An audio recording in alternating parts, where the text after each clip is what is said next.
Well, good afternoon, ladies and gentlemen, and welcome to another Bald Explorer Live. It's Thursday. We're getting through this week rather rapidly. I don't know where it's gone, but gone it has. Here we are on Thursday, and it's a very muggy day here in Worthing. I don't know what it's like where you are. Obviously, I don't know because I'm not there, but I can tell you that the lovely Julia went out today with myself, and I think the weather got the better of me, and for some reason I don't know why I got into a bit of a fug there, and I wasn't the easiest person to work with, so I do apologise to the lovely Julia for my strange ways. It's strange times at the moment. Anyway, that's neither here nor there. I have been editing up what we've videoed, and I've only got about 3 minutes into final edit of it, but it's looking actually okay, which always surprises me when I get a bit stressed about the filming. Welcome along. It's nice to see Turbo Stream, Mike Stevens, the lovely Julia, Audrey Forbes, Ed Loud, and Kevin Whiteley. Good afternoon, he says, from sunny Blackpool. Looking forward to my afternoon nap in approximately 20 minutes. All right, yes, I have the ability to send people to sleep. That is my USP. It's sunny, says Turbo Stream, with a warm westerly wind, much better than yesterday. I can't actually remember what it was like yesterday. Too busy focused on the now, focused on the now. Good afternoon to Cynthia Pate, lovely to see you, and Lee Lawson. Let me have a gulp of my coffee.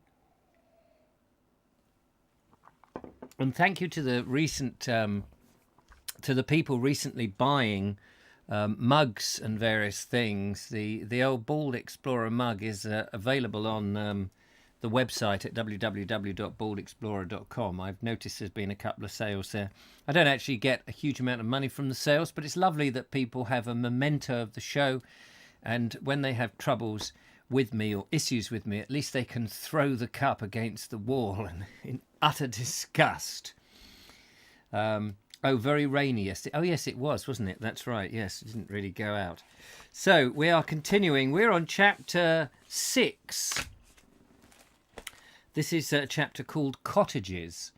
And it's nice and sunny and breezy in South Shropshire, says Audrey Forbes. Funnily enough, I may well be up in Shropshire next week. I've got to go and see a farmer in Wales, and another chap called Mark has some interesting stuff about some wild flowers, so I may well be up there, and I may be going to see floating our boat. I'm not quite sure if that's going to come off, so I'm just sort of trying to organise things at the moment. So I'm not quite sure what my movements are next week, but I will confirm up everything tomorrow. Anyway, yes, so we have farming practices whose only merit lay in their antiquity will be discarded, says the British Bank advertisement. And Adolf Hitler said, I have to obliterate the world from independence upon its historic past, which we discussed at the end of yesterday. So let's see what, the wisdom of the fields, H.J. Massingham, has for us in today's show. Why was the older cottager so tough and hardy? The answer is silence, for no social historian has considered the significance of such records as... The answer is silence, for no social historian has considered the significance of such records as exist. Oh, the records as they exist, right.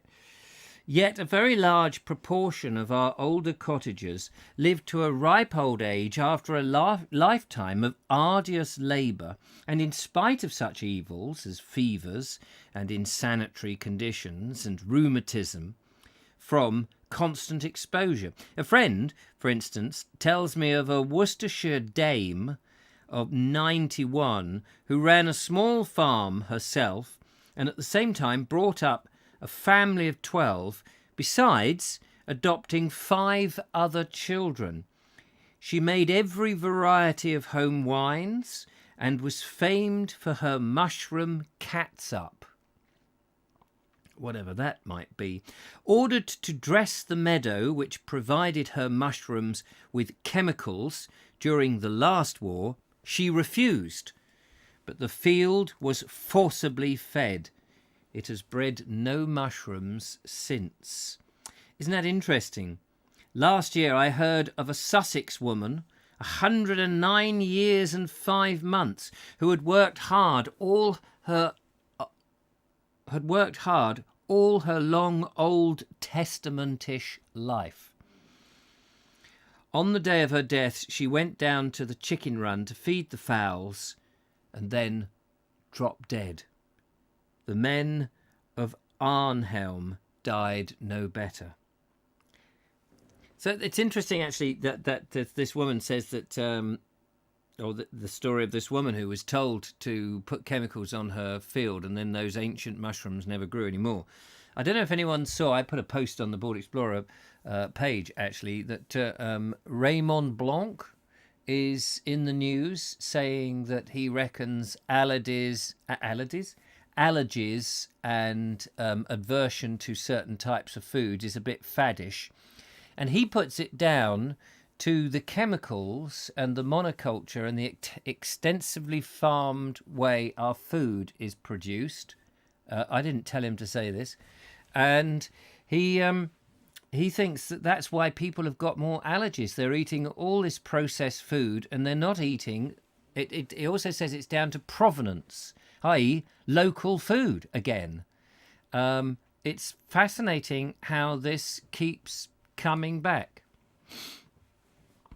Audrey Forbes says ketchup. I don't know what you mean by ketchup, but there we are. I may append to these testimonies another from an estate agent who gave me what is perhaps the rarest of all exhibits in my collection of bygones, a pygmy flail with moulded handles and used with one hand for threshing out turnip or grass seeds. What 1,000 pities it is that we have not more of the real old farm labourers left today. Grand men, of most they were, and they were experts. Although I am an agent of this place, and I have been for years, there are few jobs on a farm that I cannot do from hand shearing upwards and downwards. And it was those men you write of that taught me. It was not a soft school either. I well remember going for 5 successive years with one of the old sheep shearing gangs. First year, catch and tie for them. Second year, catch, tie up the fleeces and open the bellies of the sheep. After that, I was promoted to the actual shearing, which I had to learn to do with both hands. We started daily at 4 a.m. until 8 a.m. and then on till noon until half an hour out. 1 p.m. to 4:30 and then tea for the day. And then tea for half an hour and then on to 8 p.m. and then we were done for the day. In 5 years of my time as a pupil at one farm, I never had a half day off that I did not have to make up on my first day's work. How many of the youngsters of today would stand that pressure? Well, that's true. Another letter came from an old-time scytheman whose ground for writing was that he could not bear the countryside to be regarded merely as an annex to the big cities, nor nature to be reduced to a matter of figures and machines. That's interesting, isn't it? I love the way that he says that the countryside is just an annex to the towns and cities. That's very sad, isn't it? When he was 11 and a carter's lad, he used to walk 10 miles every Sunday to see his parents and 10 miles back again to start milking. When he was 13, he milked, bedded down and tended 7 cows without any help. About 1880, he became a ploughman and carter on a farm near Leek, working from 6 a.m. to 9 p.m, as well as his normal work carrying coal from the pit head. At harvest, he also went into the cornfields with a group of 12 or 20 using the badgering hook. Badging hook, and into the hay with the scythe. When he was 23, he got married and took on a holding of 12 acres of his own, running it with his wife, as well as working as a labourer for a neighbouring farmer.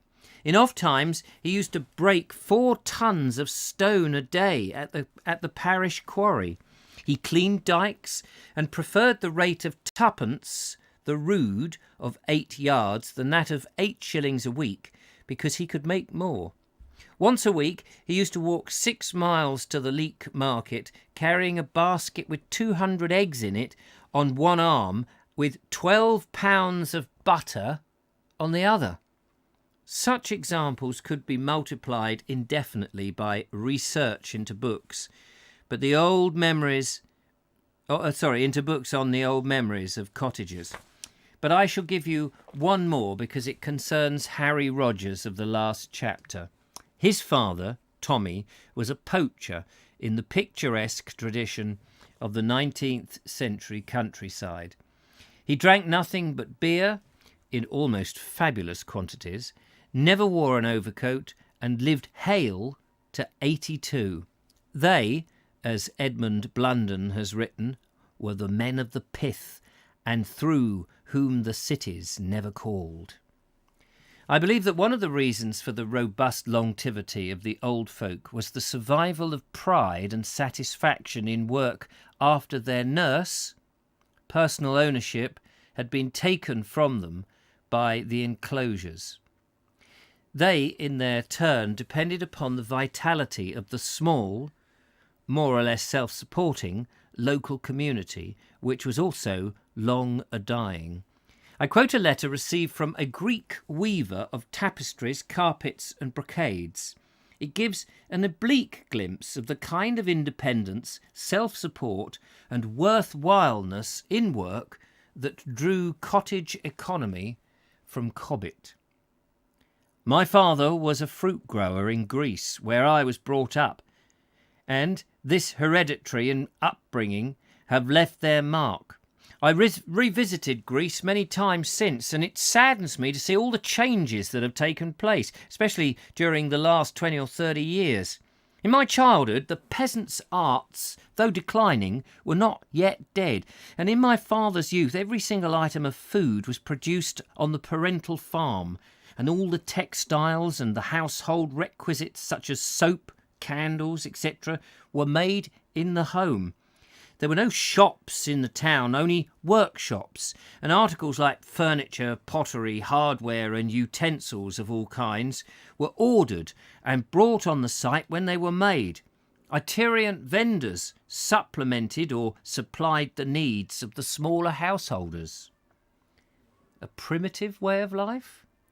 One at any rate highly favourable to the health and happiness of the community. This introduces the second and allied reason for the vigour of the cottager against bad pay, bad drainage and overwork. It was the quality of the food eaten. I turn again to my correspondent, the Scytheman, who lived mainly on oatmeal cakes shaped like gramophone records.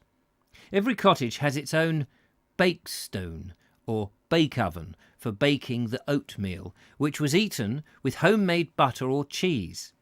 Almost the only meat was home-snared rabbit or pork and cured hams from the cottager's pig. There were wines from the home hedges, trout and pike from the farm fish pond, and a restricted amount of orchard and cottage garden fruit. Then comes what may have been the most important item of all. Contractors used to collect night soil from the towns and sell it to the farmers for their land. Food was thus organically grown. But the methods of preparing it must also be taken into account. Another letter I received from a Mrs. Peggy Goodman, who farms in Wales, is an authority on milking oatmeal. She wrote in high praise of the traditional Welsh folk cookery as tested not only by its palatability, but by the number of elderly people found in every village who profited by it. Their sight, hearing and digestion were quite unimpaired by age, as was their physical and mental vitality. One of them was a Welshman who lived on the Welsh oatmeal in hot water from the age of 65 onwards, one large bowlful every day. He died at 104. But it was not the same story with these younger people who had replaced the oatmeal with milk, butter and potatoes of these veterans' childhood with white bread.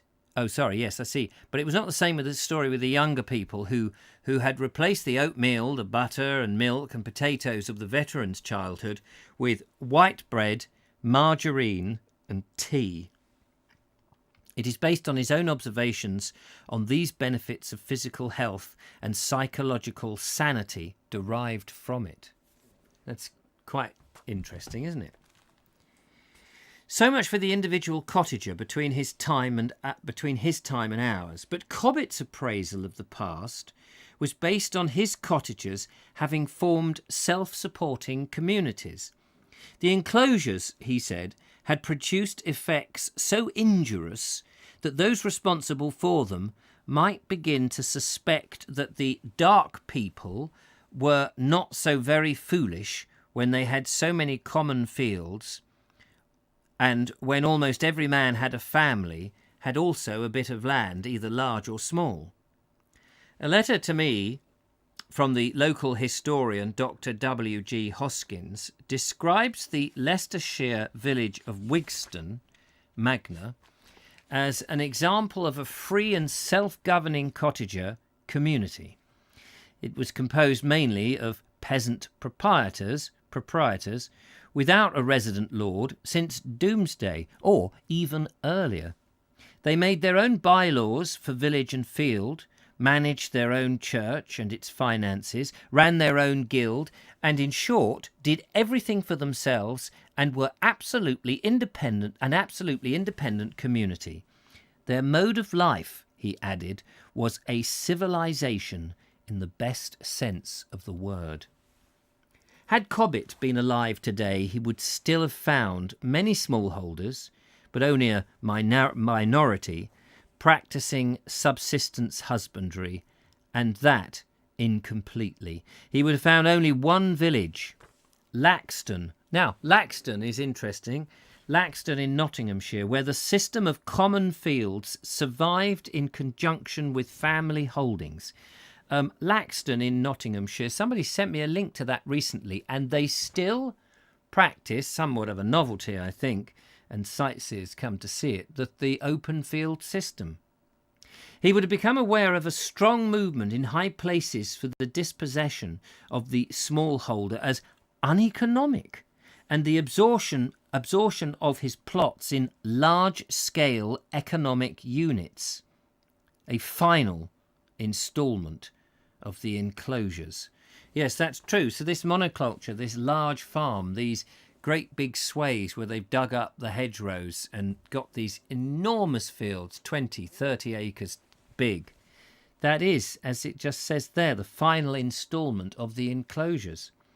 A letter from a smallholder who cultivated 17 acres on the southern slopes of Dartmoor explains the consequences of the WAC. Not quite sure what that is. Is that the War Agricultural Commission? Insisting on him becoming a part-time worker off his holding, and throws an oblique light on the movement. I was told the WAC I couldn't do more than I was doing here, but they were determined that the small subsistence farm must go and I must become an insured worker. They said we produce nothing. We feed 8 people almost entirely, sell several dozen eggs a week, several tons of potatoes each year, hundreds of cabbages and broccoli, sacks of sprouts, 1 or 2 yearlings, about 6 pigs for bacon, purchased at a loss. This year we had finally to say goodbye to the tractor, and we do all our own work in every respect. This year too, we hope for the first satisfactory profit, £100 in kind and £125 in cash, less £25 expenses. This country, I feel, is hopeless from our point of view. All we can hope is to keep our family together until we can get out. They made it clear that our way of life must go. As the WAC told me, you must move with the times or get out. I turn to a larger farmer of a much richer piece of land. This farmer moves with the times so heartily that, returning nothing, he has taken since the war 5 white straw crops in succession. Presumably because he is so well abreast of the times, the WAC has left him indulgently alone. In what direction are the times actually moving? Starvation looks Europe in the face, and there are no further areas of virgin soil in the world to be exploited for cheap food. That's an interesting comment there, that there are no further areas of virgin soil in the world to be exploited for cheap food, apart from, of course, the forests, like the Amazon forests, which they have been obliterating for virgin soil. Cobbett, in his rural ride through the 20th century, would have come into contact with one community of smallholders, at once numerous, vigorous and prosperous. How has such a community contrived to survive, and in what ways does it conform to, in what way fail to conform to, the principles laid down in cottage economy?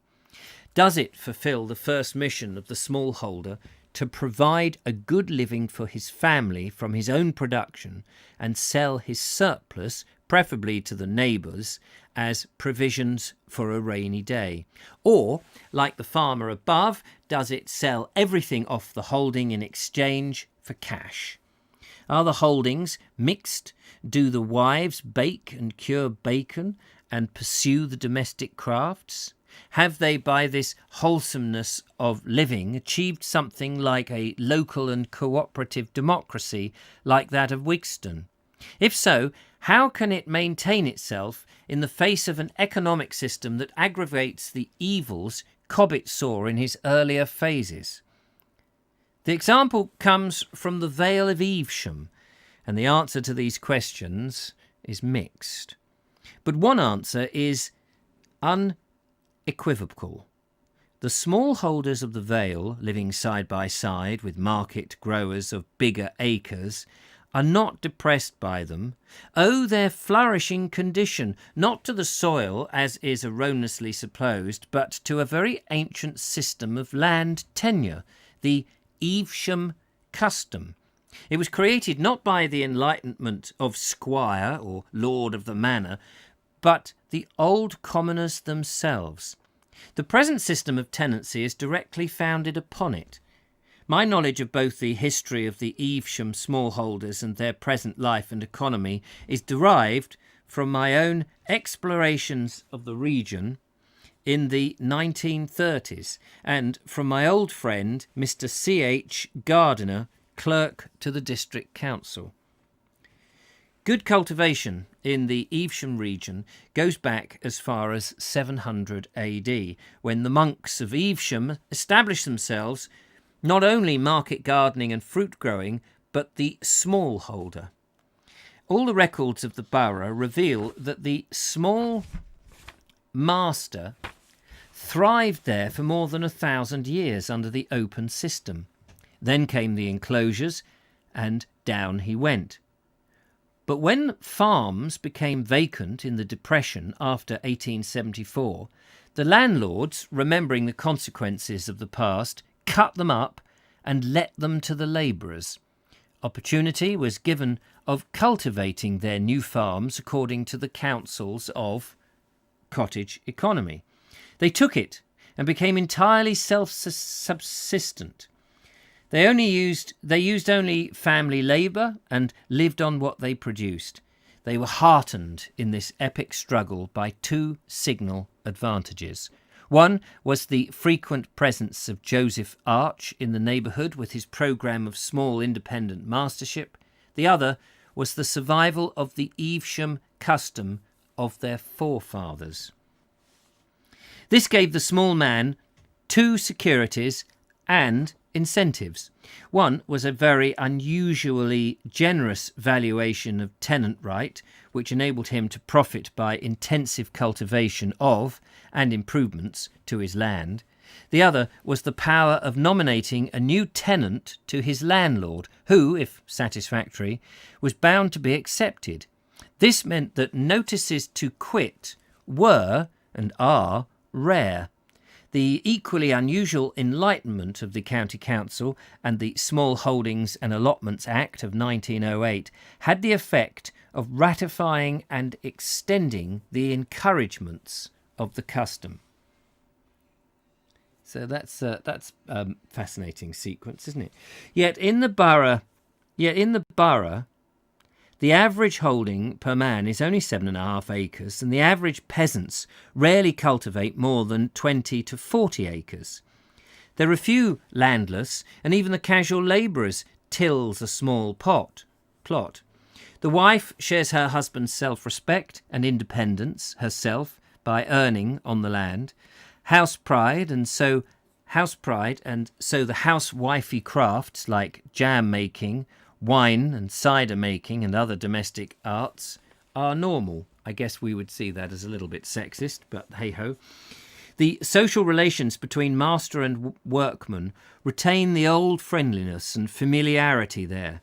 Reciprocal services and cooperation are a common feature of the local life.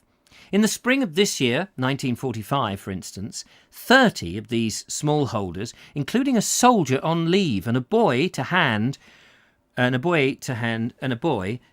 round tots of cider, turned up to put to rights the asparagus bed of one of their number who was ill. There was no committee, no overseer, and the spontaneity of the Neighbourly Act was taken for granted in all the villages about. 50 years ago, 10 villages combined to have a piped water supply installed, and horses are jointly owned today as oxens were in the pre-enclosure village. Every inch of land is utilised, the marshy bits being planted with withies for tying the abundant produce. While the farming population of the Vale has declined, the small holding one has doubled itself in a century, and the parish councils are active. Before local milling of whole grain flour was made illegal by the government, acting thus as agent of the milling combine, the Valesmen grew wheat for local milling. Their women baked the flour in their own ovens and set aside the bran for the cottage pie. The passages on bread and pig keeping in cottage economy might have been texts on the homestead's wall. The traditional background of this busy and enterprising community is thus manifest. A particular weakness in point is the survival of the strip system of the open fields, whereby the holdings of a villager were scattered over the whole parish, some on the good ground, some on the poor, for fairness' sake. This practice set the advocates of enclosure in full cry. What could be more time-wasting and uneconomic than for a peasant holder to be plodding to and fro with his carts and implements between one of his strips and another, perhaps half a mile away? Why then do the virile smallholders of Evesham Vale retain the antiquated principle of the scattered strip? For 3 very good reasons. It enables them to live in their own villages instead of on their holdings, which they could easily reach by bicycle. Thus the village community remains compacted. It makes practical the growing of particular crops in the different areas best suited to them, and each holder to order his crop varieties into a pattern. Thirdly, he can increase or reduce his various strips as needed or convenience arises. But the real answer to how the system works extremely well is as doubtless as it did in the open fields community, or it would not have survived for 1,000 years. All who know the small holding of the vale testify to their extraordinary productiveness. Yet the vale soil, though good, is not exceptional. Being low-lying, it's liable to flooding from the Avon and to late May frosts.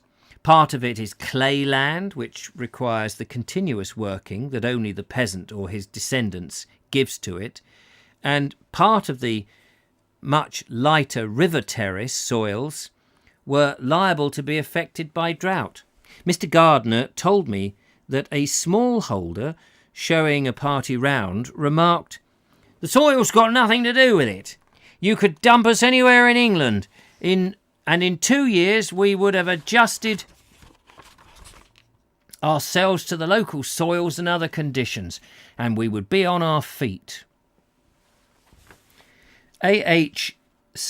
Savoury, I think it's Savoury, in Grain and Chaff from an English Manor, written in 1885, wrote of the Evesham labourers struggling to become landholders, "These men, by their unceasing labour and self-denial, were just beginning to turn the corner. They had cleared the land, ameliorated its mechanical condition by an application of soot and deep digging with their beloved forks, and the well-merited return was coming increasingly year by year." It is vital, therefore, to observe how these men of the spade and fork have coped with modern machinery. In my experience, the craftsman and the husbandman not only do not know how to cope with it without forfeiting the personal skill of and interest in their work, but are the only existing types who can.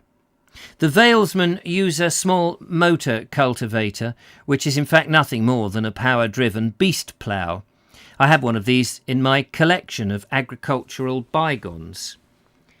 At a glance, it reveals its very bulkiness and unwieldliness as a measure of the high skill it once extracted. Now mechanical power has circumvented the primitiveness of the implement without sacrificing the aptitude of its use. Men of the Vale still take it to the local blacksmith for adjustments and attachments to fall in with its particular needs. Man is still the master. This is of supreme importance to those who desire to remain and continue as man. Yet, for years before the war, the busybodies were at the Valesmen. They were uneconomic. They were not scientific and technical enough, while Sir Daniel Hall proposed hitching them on a compulsory to become producing units of large-scale enterprise. Mr. Gardner is anxious about their future. To save them from commercial and totalitarian intentions, he exhorts these traditional peasants to take a dose of technical education and scientific research. Being what they are, they could be trusted to do so without fear of an overdose, just as they can be trusted with being what they are, they can be trusted to do so without fear of an overdose, just as they can be trusted with machinery. One of them, visiting a soil analyst at the Long Aston Research Station, mentioned that scientific research was useless unless subordinate to practical experience, just as automatic machinery is an incumbus unless subordinate to the hand skill. It is for what they are, not for what they do, that they are imperilled. They produce abundantly without the aid of bulldozers and multiple ploughs. But it is because they are small. But it is because they are small rural peasants that they are out of favour. And that's the end of that little section there. I think I've knocked my microphone right up. Sorry if that was very loud and distorted. I've knocked the fader up with my book. I beg your pardon. I got rather carried away into that because I could feel I didn't sleep. Well, I slept quite well, but I didn't get as much sleep as I wanted to, and I could feel a wave of sleepiness coming over me, which is why I just ploughed on with that. Let's have a look at some of the comments. Let's have a bit of water.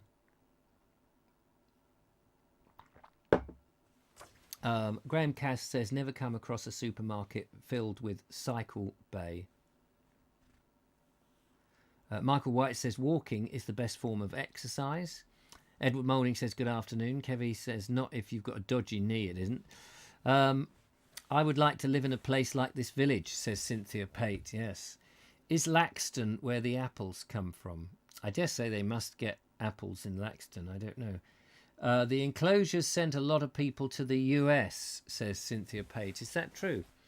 Graham Cass, land that supports us is shrinking while demand grows. And there we are, never a true word. It's amazing that these topics are still relevant today. It is satisfying to be more self-sufficient and depend on your neighbours, says Cynthia. And Andrew Norris says, the description of a community is just how life in my village in Croatia was within living memory. And I'd love to know why it isn't any longer, Andrew. Seeing as, you where you are in Croatia are closer to that memory than we are in Britain, where since the 50s and onwards, we've been slowly pulling our communities apart by taking people off the land. And yes, there are communities within the city, of course, and towns, but it's a somewhat different thing. Linda Kane says, sorry, late. The builder actually turned up when he said he would for a change. Oh, right. What are you having done, Linda?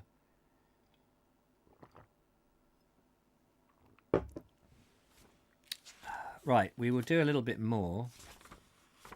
Just this last section, I think, which is only a couple of pages.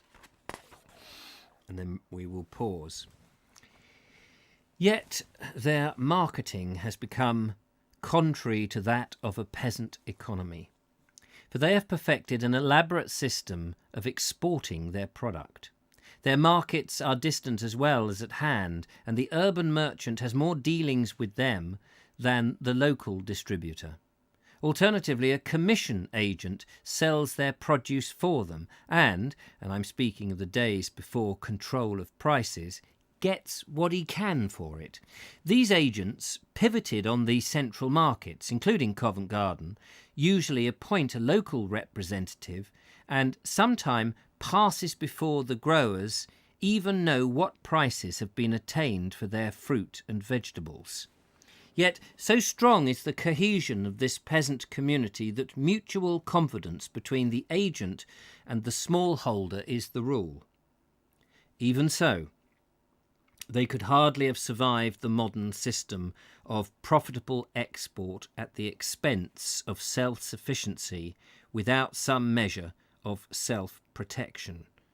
This they have built up to the east of Evesham by the cooperative society known as Littleton and Badsea Growers, founded in 1909 with the capital of £154. The society is the direct outcome of the Valesman's dependence upon our historic past, which, if you remember at the beginning of the chapter, where is it? It wasn't that far back. We haven't read that much, surely. Was Hitler saying, I want to liberate the world from dependence upon its historic past. It springs from the ages-old and ingrained habits of cooperation in the village community of the open field. Both its personal and its activities show it. The original members were mostly ex-farm labourers who had climbed to mastership.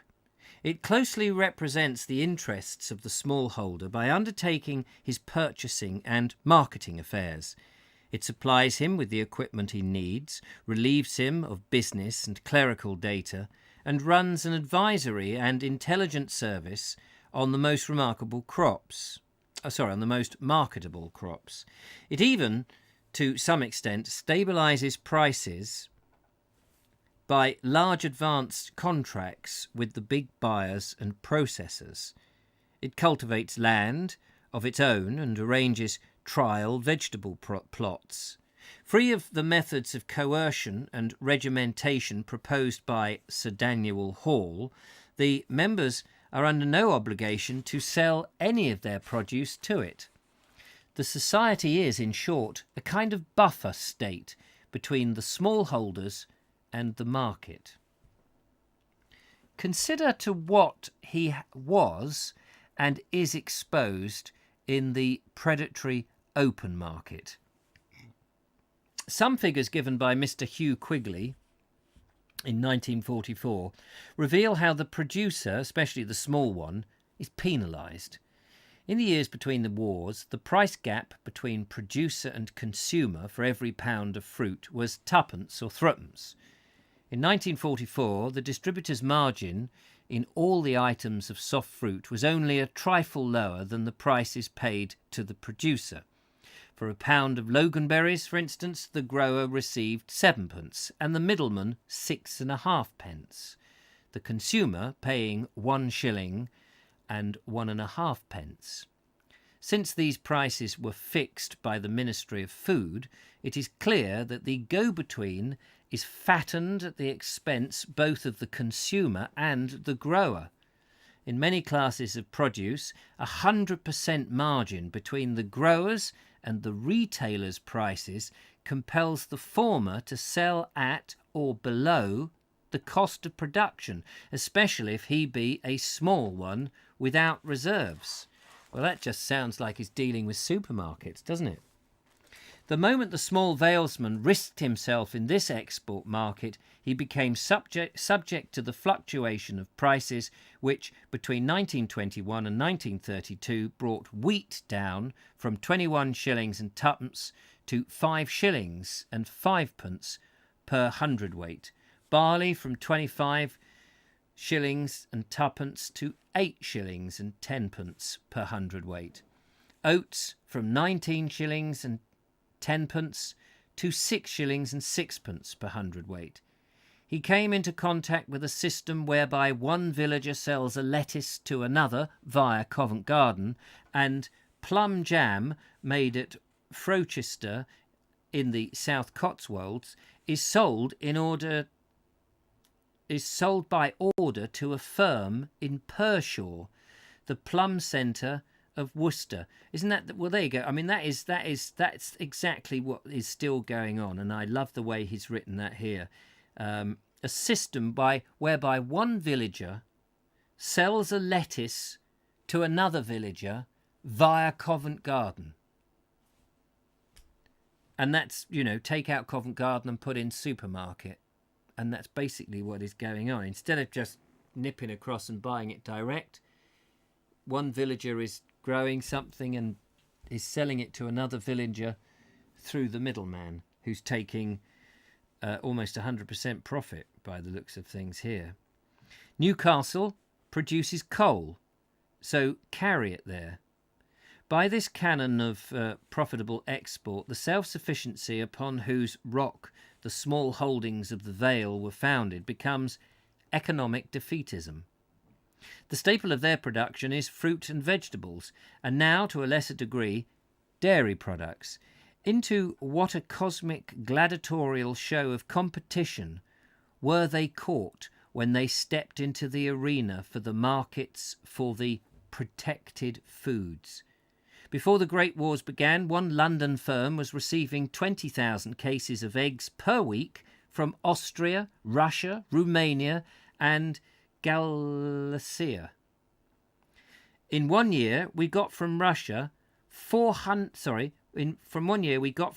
640 millions of eggs, from Italy 315, and from Denmark 422 million eggs. In the same year, Denmark exported us £168 million of butter, so that in order to feed himself with it, she had to import it from Russia.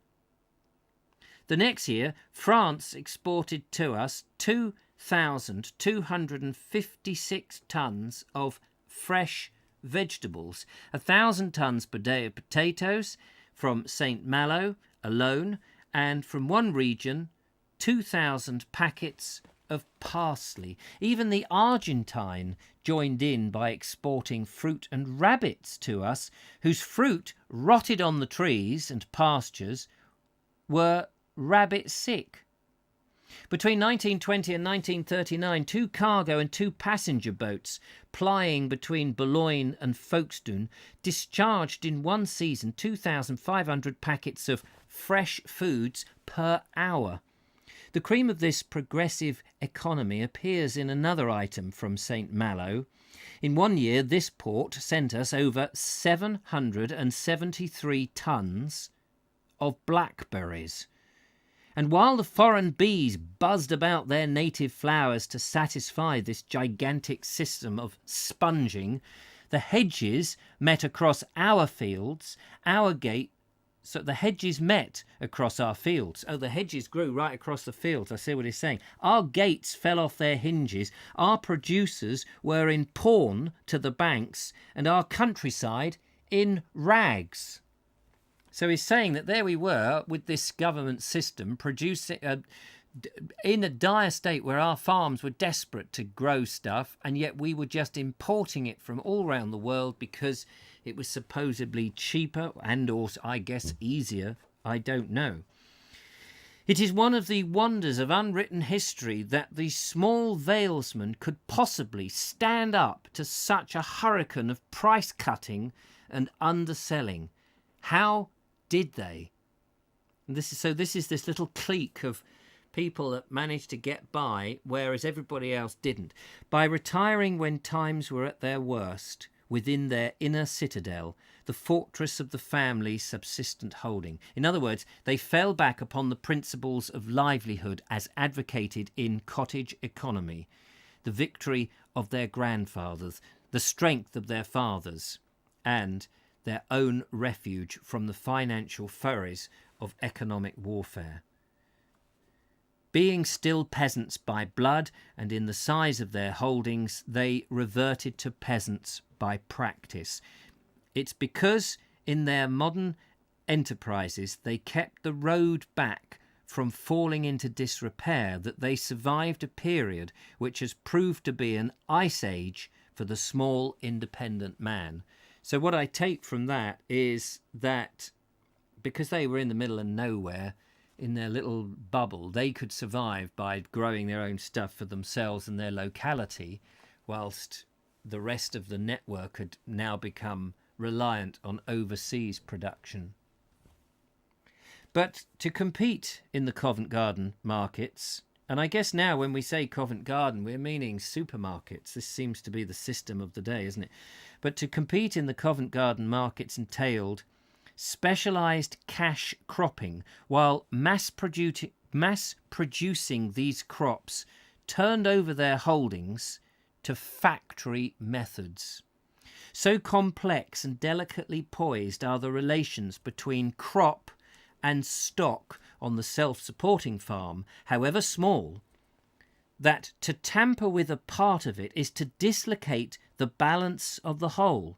Once they became dependent on the markets instead of themselves, their whole economy was threatened, and when the present war came, they could not help themselves. Most of their stock did go, just as the stock from the old commoners went when the commons were enclosed.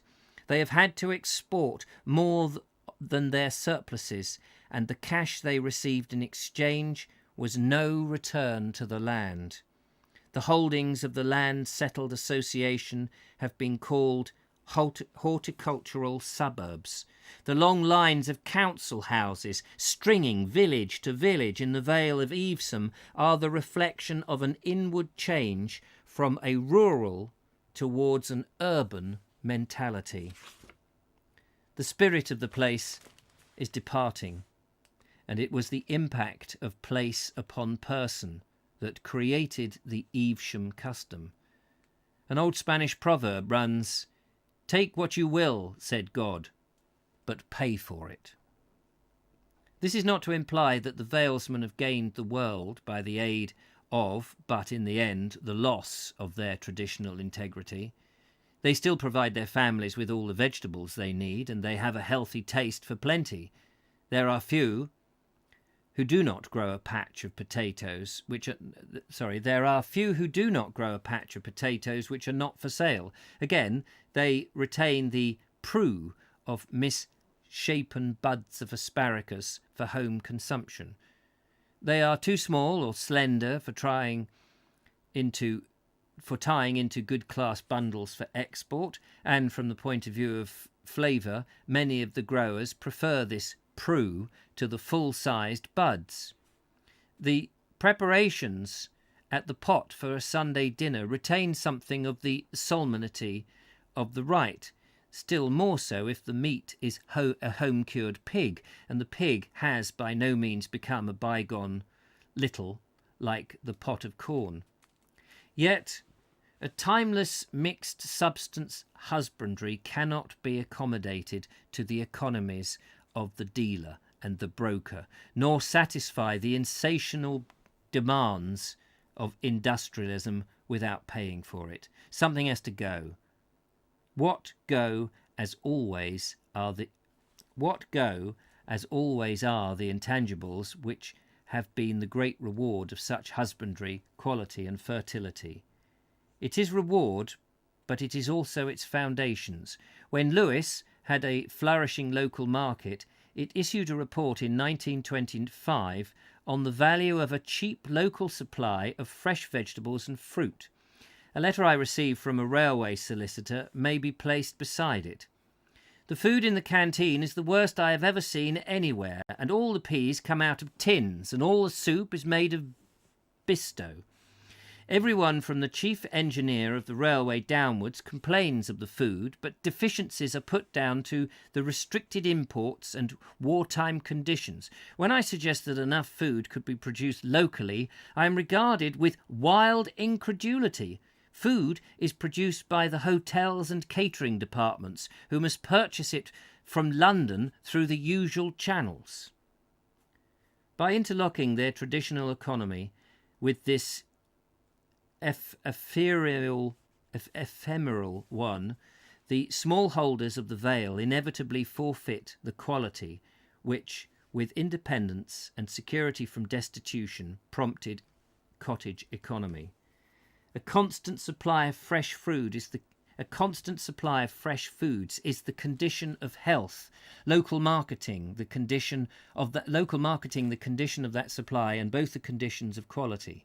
If the Valesman himself escapes the consequences of breaking those conditions by feeding his family on what he produces, it is evident that the consumer does not. So some of that is quite involved and detailed, but from what I glean really from that is talking about these Valesmen in the Vale of Evesham, who it seems from what I interpreted from that, and you tell me if you got the same, is that many of them hung on to their mixed farms and their own home produce, and in their very small farms, even though around them were told that they needed to industrialise and mechanise, they couldn't compete. But so where they lost out in money, they still were able to grow and feed themselves. But the rest of the country, who were enticed to go into this big mechanised thing, were bringing food that is highly produced, and as the railway solicitor bloke said, everything comes out of tins and everything is, dumbed down.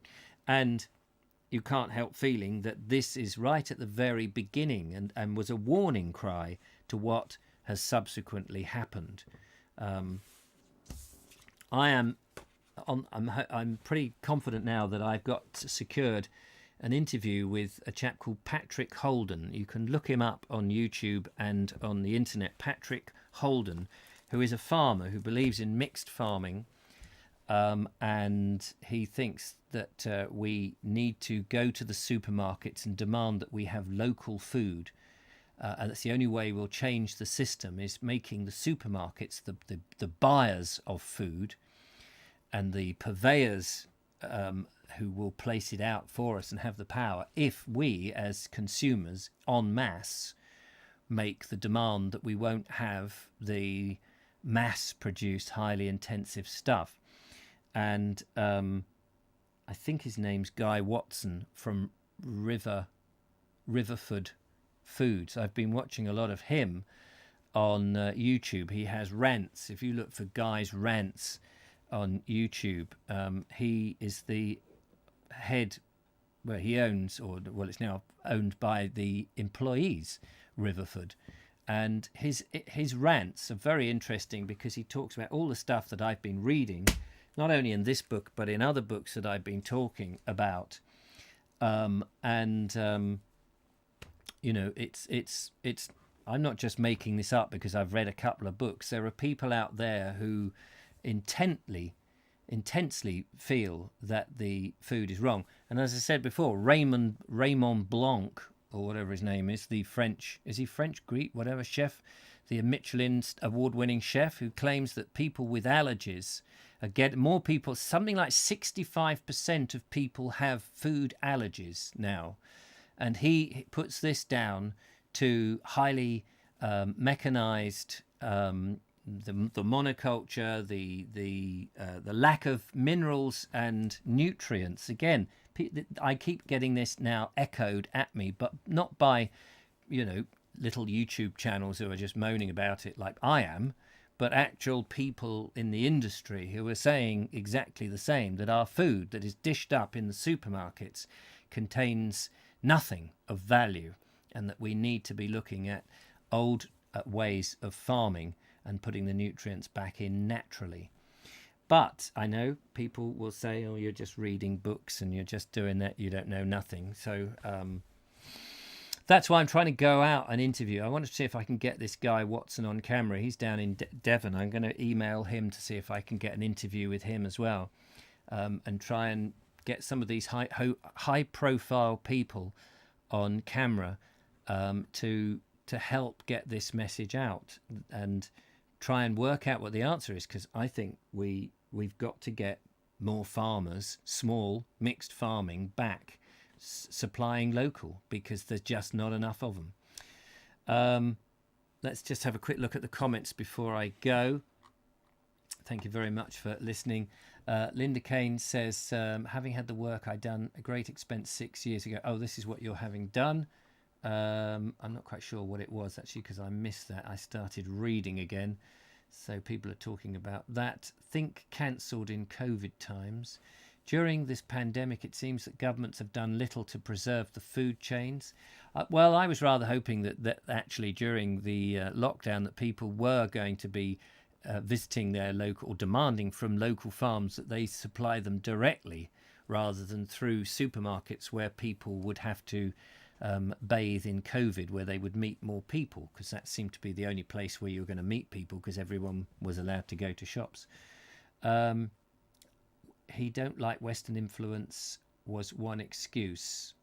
Hello, Richard and everyone. Central Florida here. Hello, Larry.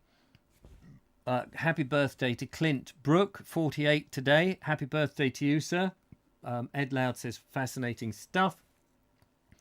Population was a lot smaller then. Yes, that's often been a thing to say, that the population was smaller and therefore we need this. This is the story, as I understand it, that we are being told that we can't feed everybody. And so this is why we have these huge prairies of monoculture, and that's the only way to do it. I don't believe that.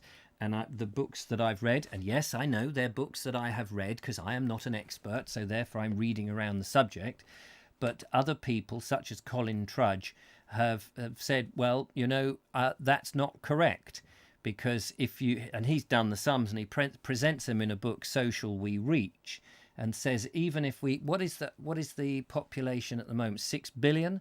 He says, even if we had 10 billion, we still have enough space and potential to be able to feed ourselves in a much smaller way, and actually will be a lot less wastage.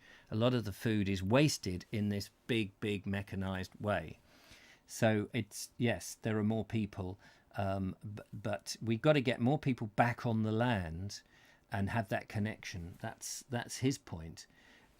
It's good to spread the word, says Lee Lawson. And what is wrong? Exactly. What is wrong with spreading the word and making people just think about the subject? Are you really wanting to eat stuff which is possibly giving you food allergies, possibly ending up with diabetes because you don't have the right nutrients and minerals in your thing, possibly leading to other health conditions? I mean, I'm not saying it does 100% because I'm no expert, but what I'm saying is it's good to think about it, isn't it? Instead of just going, oh, but we can't do anything, so therefore we won't.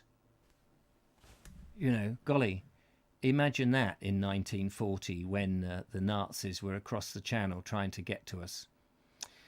Patrick Holden is the founding director of the Sustainable Food Trust. Exactly. I'm seeing him on Tuesday, the 25th of, well, next Tuesday. So I'm going to his farm in Wales to interview him. And that's going to be a fascinating. I've been in communication with him. It's impossible to produce local food with a population of 66 million and rising, says Kevin. Well, how do you know? Where do you get that basis from? Who says it's impossible? Where's the evidence? How do you know that? I mean, it's all very well saying that, but how do you know? Do you know? Are you a farmer? Have you tried it? I mean, you know, I'm not having a go at you particularly because it's very easy to say, oh, well, we've got 66 million people, so therefore we can't. But how do we know that? Has it been tried? Have we tried it? Thanks, Richard. Thought-provoking as ever. If I can be thought-provoking or annoying, I do my best. TurboStream says, my allotment patch is providing too much food for one. I am happily giving it away to others to save wasting it. So isn't that an indication that we might be able to do it? You know, greening up, like we made a video the other day of greening a garage roof. Well, that's for wildflowers and things, but it could be for vegetables. It could, you know, it could provide some of your intake.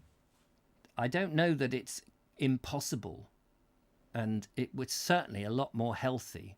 And I think healthy is more important. But, you know, it's 5 o'clock anyway, so thank you very much for tuning in. I will be back on Friday, tomorrow. There's this chance that, well, I mean, I've got to go to Wales on Tuesday, so I may well be away for a couple of days. I will confirm up tomorrow. I'm confirming up all my things. I'm trying to sort of combine them all together, but so I may be away for a couple of days, so we may not have anything for a couple of... I don't know, but there we go.